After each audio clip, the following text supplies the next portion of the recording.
Normalmente, a obesidade, quando ela é retratada ou quando se fala sobre ela, obesidade ou sobrepeso, as pessoas costumam, pessoas especialistas, a olhar só para o viés estético, só para a questão da aparência.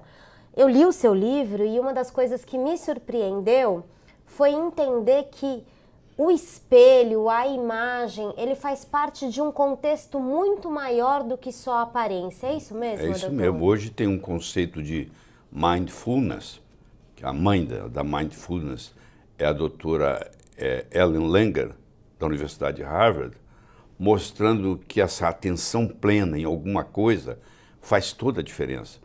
Eu comecei a minha carreira médica como psiquiatra. Eu me lembro que eu estava indo para a faculdade de medicina e tinha um professor meu de neurofisiologia que estava no ponto do ônibus. Eu parei o carro, falei, você quer carona? Ele entrou. Eu falei, mas você não tem carro? Ele falou, claro que tem, mas eu não dirijo. Eu não consigo aprender a dirigir. E ele era um psiquiatra famoso e diretor de um hospital com 240 mulheres loucas. Aí eu falei, quer fazer uma troca comigo? Ele falou, o quê? Eu te ensino a dirigir, você me ensina a psiquiatria. Ele falou, topo. Então eu ensinei ele a dirigir e ele me levou por debaixo das asas dele para esse hospital. E eu tive a oportunidade de trabalhar lá quase 3 anos, ainda acadêmico, com 240 mulheres loucas. E isso fez toda a diferença. Vou dar um exemplo. Eu tinha 10 pacientes lá que não conseguiam dormir. Nada, não conseguia dormir, não conseguia dormir. Toda terça-feira, às 18 horas, eu tinha uma reunião com essas 10 mulheres. E eu disse para elas que eu consegui um remédio dos Estados Unidos, que não tinha quem não dormisse. E eu preparei elas para receber esse remédio. Quando chegou o dia, eu avisei para elas que, infelizmente, o remédio não chegou, que nós tínhamos que esperar mais um mês. Aí esperamos mais um mês. E finalmente chegou a data. E eu dei para elas Reativan, que era um remédio que a gente usava para ficar acordado para estudar para vestibular. E todas dormiram muito bem. Olha isso, No dia seguinte, a mulher chegava e dizia, nunca dormi tão bem na minha vida. Por quê? Porque eu fiz toda a preparação psicológica de quase 3 meses de que ia vir uma droga dos Estados Unidos, entendeu? Imbatível, e essa droga não chegou, elas ficaram frustradas, esperou mais um mês e finalmente chegou o dia. E para provar a força da mente, eu dei para elas Reativan, que era um remédio que faz ficar acordado. E elas dormiram. E elas dormiram. Então, esse conceito aí eu levei para a vida. Isso me ajudou muito. Então, por exemplo, a pessoa para emagrecer, começa tudo aqui.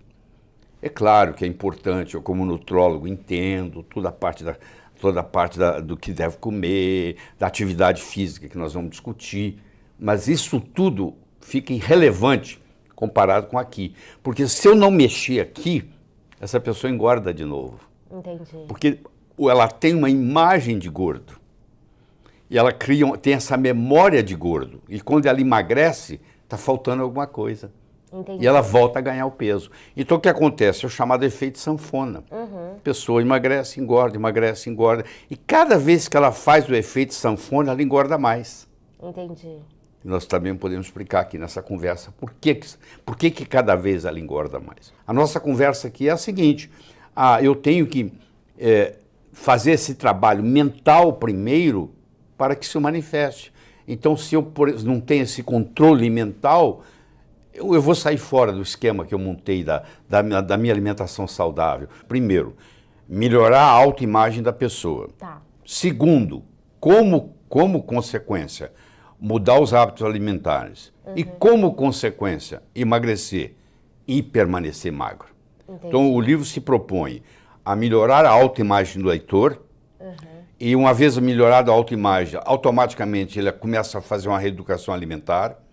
Certo. Fazendo essa reeducação alimentar, ele sofre um emagrecimento e nesse emagrecimento agora nós temos que fazer com que ele não volte. Por quê? Porque os estudos mostram que entre 5% e 10% só mantém o peso. Se você faz um grupo de pessoas e emagrece elas hoje e daqui 1 ano, 90% pelo menos voltou ou ao peso original ou mais.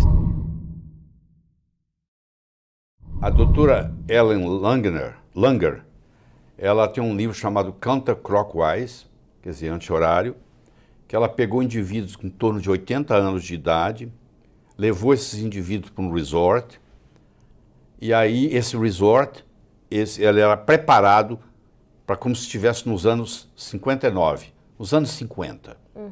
Então ele pegou pegaram indivíduos com 80 anos, fizeram toda a bateria bioquímica do colesterol, de não sei o que, mediram tudo neles. E eles foram para esse resort, onde a decoração era dos anos 50, onde a música era dos anos 50, onde o que passava na televisão era dos anos 50, onde só se podia conversar, não com o verbo no passado, mas com o verbo no presente. É como se eles estivessem vivendo os anos 50 de novo. Uhum. E quando terminou tudo isso, eles fizeram medidas bioquímicas e as pessoas rejuvenesceram. Meu Deus. Só pelo mindfulness. Pela vivência. Então isso é muito importante. Isso na área da medicina tem uma aplicação enorme. Você imagina um paciente com câncer que vai num oncologista e ele diz assim, ó, não tem jeito não, só vai morrer. Acabou, já está morto. Porque como o médico é aquela figura que sabe tudo, e de repente ele fala que você vai morrer. Agora, se vai num médico e diz, não, nós vamos tirar esta letra, nós temos aqui hoje tecnologia para isso, a medicina evoluiu, pode estar certo. Quer dizer, a pessoa muda o mindfulness. O desconhecimento, né, faz com que as pessoas se afastem, obviamente, do conhecimento, né?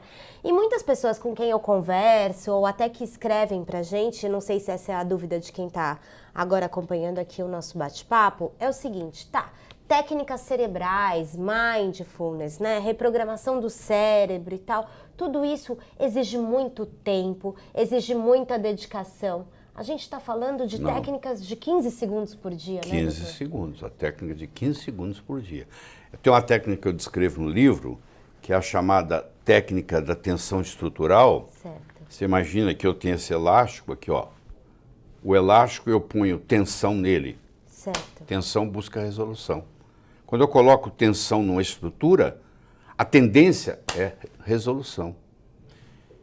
Se eu consigo fazer isso no cérebro linguisticamente, aqui estou eu magro, aqui estou eu gordo. Certo. Eu não preciso gostar, mas eu preciso me olhar no espelho e falar, esse sou eu. Eu não vou encolher a barriga, não vou nada. Eu vou aceitar a minha realidade. Não gosto dela, mas está ali. Eu vou olhar ela. E como é que eu quero ser? Bom, eu pego um retrato meu de quando eu era novo, jovem, magro, que algum dia você já foi magro, e eu crio uma imagem de magreza. Uhum. Então, eu tenho que fazer a imagem, a visão, ser mais forte do que a realidade, porque isso vai para lá, ó. Cria essa tensão. Cria essa tensão. Por isso que pensamento positivo não funciona.